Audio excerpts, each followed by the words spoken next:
So some of you guys might remember this. I've had this particular lawnmower for a while now, at least 3 or 4 years. I'd have to check the original video that I did on it.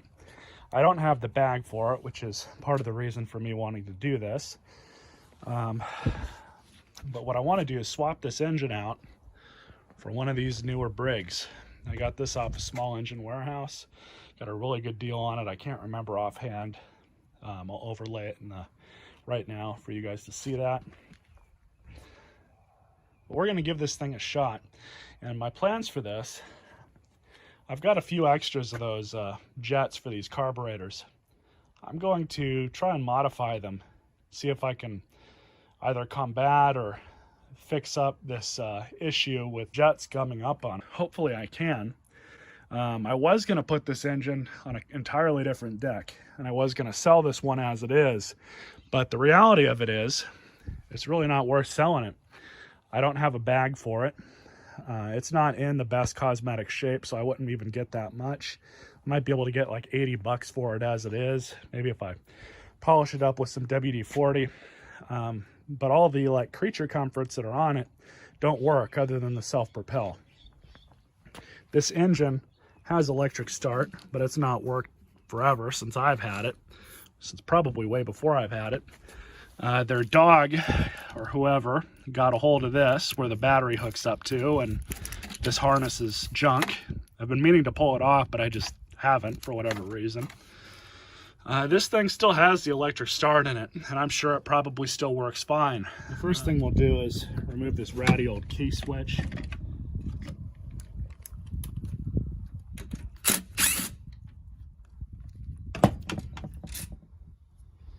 So that's that, but it's not needed now. I'm trying to figure out the best way to get into this. Where's that wire? Oh, it's going right back into here. So we're gonna have to tip this thing over.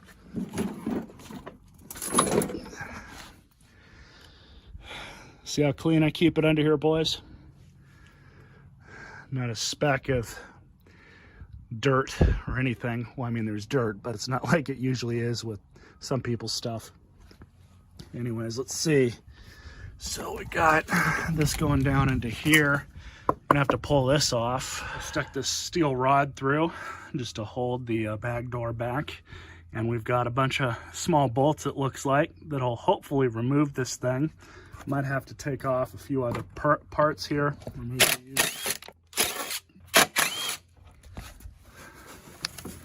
Well, there's the battery. That's safe, keeping an electrical component that's kind of important where a bunch of grass and dirt and debris can build up. That's, wow. Can't believe they did that. I always thought the battery was outside on this thing and it was just somebody had just taken it or pulled it off or whatever.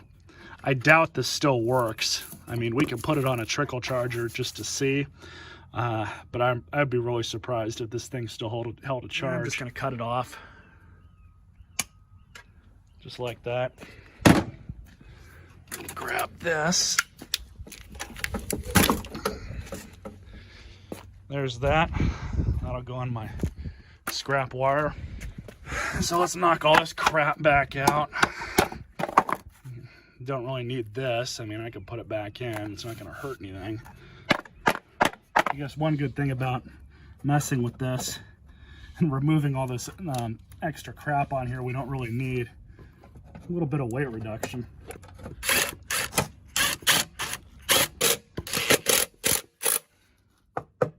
Perfect. So now we're going to start pulling apart the rest of the machine. We're probably going to have to take that blade adapter off and use it on that one. I didn't size them up, but I'm pretty sure the shaft is the same diameter. So we're going to pull that off too. So my brother's trusty DeWalt impact here. Love this thing. No problem. All right, engine's removed. Those 3 bolts came out nice and easily with the use of my favorite impact here. So we're just gonna set this aside, get it out of the way. With a little bit of fuss, I used this big puller here to get enough space underneath because this thing was pretty much flush with the bottom of the sump there. So I got that under. Got this brand new blade bolt. Keep these on hand in my parts bin, and stuck this in here and used my smaller puller, pulled it right off. Fits on perfectly onto the new engine.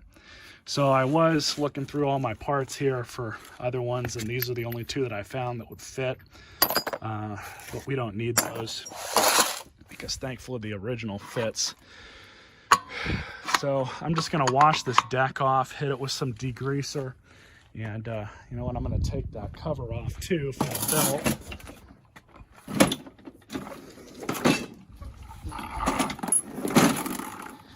And looks like I need to find, oh, it's right here. So I need to put these back on. I think they came off of that one. And what we're going to use is some of the super clean foaming degreaser. This company sent me a bunch of stuff to try out, and I've only used this one so far, and so far I like it. But we're just going to spray all of the dirt, everything that's on here. I'm going to let it soak for a bit, then we'll spray it off with the hose. All right, so it's been about 5 minutes, maybe a little longer. Let's hose this thing off and see how much of that stuff it knocked off.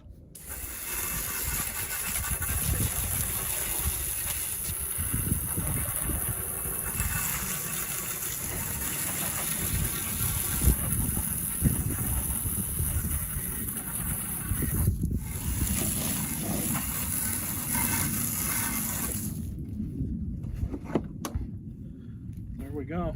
So I'm just going to let it dry a bit in the sun. Here is the new good used one. For obvious reasons, I'm not going to tell you guys what I did to this thing, other than it should draw fuel up a little bit easier, just a little bit. EPA rules and whatnot. But anyways, I'm just going to undo the bottom of the bowl.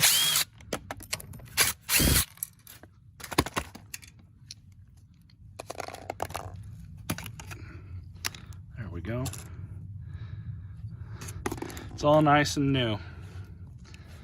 We're just going to pull this out just like that.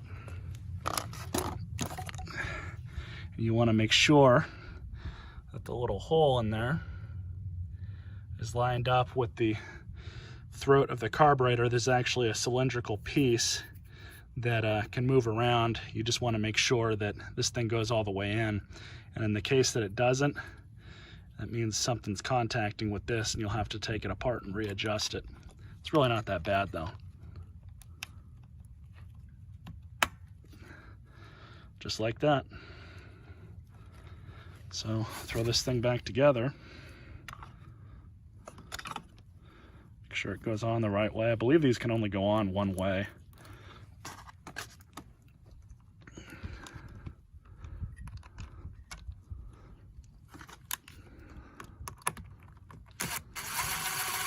Nice and slow.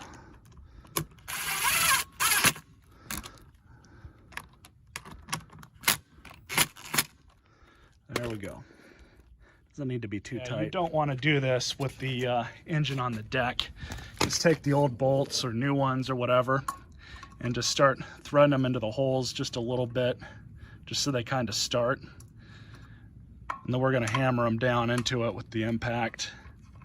But you guys can see there's really no threads, so you need to do this before you stick it on the machine. Especially if you use an impact, you do it kind of careful.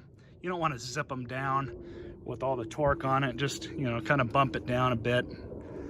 There's really kind of a little bit of finesse to it, but it goes on just fine.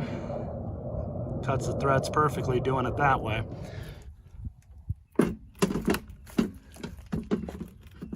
Bolt holes line up perfectly. So what I normally do is tilt the mower back,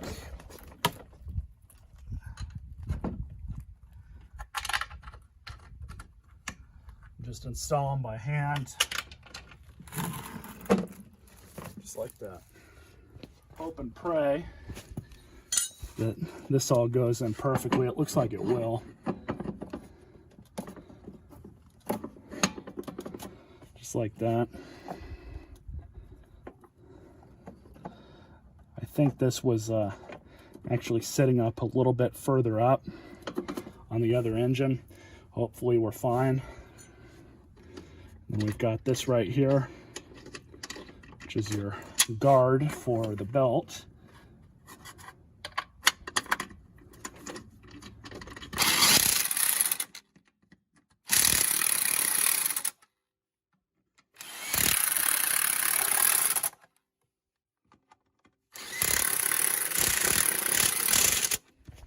Of course, now we just have to put the blade back on. This is a relatively new blade. I just replaced it not too long ago.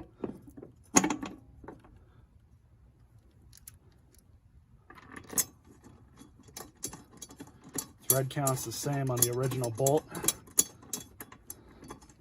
And the blade appears to be at the same level too.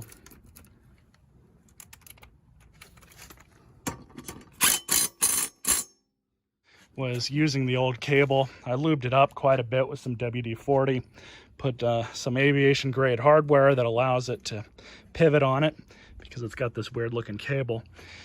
Would you guys believe it, but not a single one of the cables that I have on hand was sized to fit this. Yeah, I could have drilled another hole into the handle, but being that this is a proprietary cable and I knew I could just get it to work how it was, I just went ahead and did that so I could save those for, you know, lawnmowers that I'm going to go ahead and sell. But as far as this goes, it's just about ready. We just have to add some oil and add some gas. All right, so these newest Briggs & Stratton engines take 15 ounces of oil, and you can run a 5W30 full synthetic in it, as shown here. So what we're going to do is just pull the dipstick. Make sure there's nothing in there. Set that right there. And we're going to run Royal Purple in it, not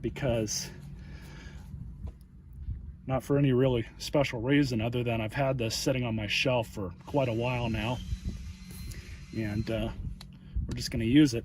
I've actually had this oil, I think, for about 4 years now. So about 15 ounces, which is going to come out to right about half a quart. So it's going to be about right here. That's how much oil we're going to take. So I'll probably stop it at 16 or 17 ounces.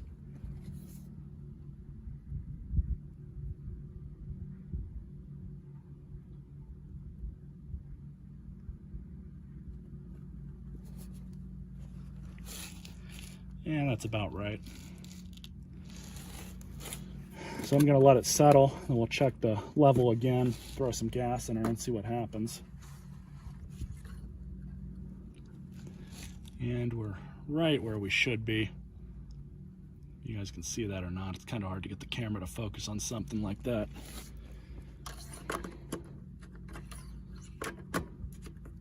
Now just to throw some gas in her.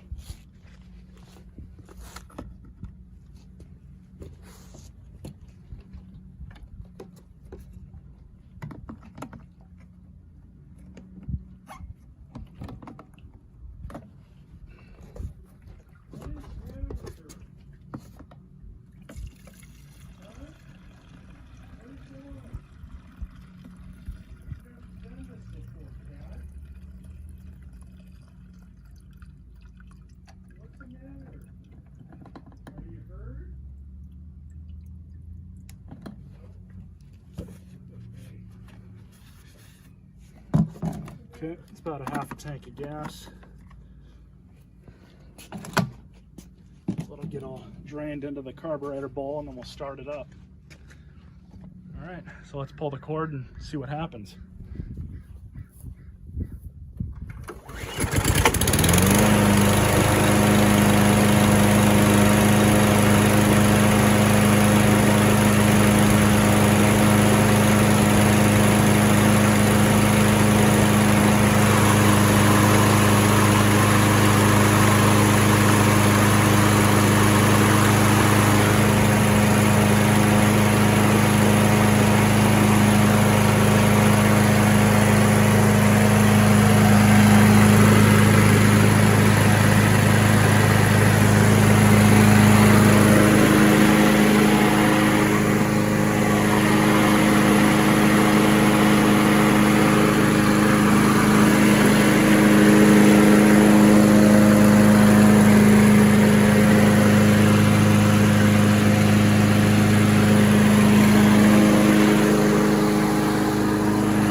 So if you're in the situation where you need to replace a mower engine with the same manufacturer, one of these newer ones will work on one of these particular lawnmowers. But the whole idea behind this is to kind of do a science experiment and see if jetting those emulsion tubes or pickup is actually going to do anything or help with the gumming up of the fuel. Now it's the tail end of the mowing season right now. I will be using this thing a couple times from here until fall, but really it's not going to be used all that much, which is perfect because from what I've read online, these things can develop starting issues anywhere from 3 to 12 months of non-use. So really the next time I really start using this thing again is going to be about mid-fall, early winter. So as far as that goes, that part of the video will be uploaded around then. But this one, as far as replacing this, it definitely worked out good. Self-propel works, so I'm pretty happy with it.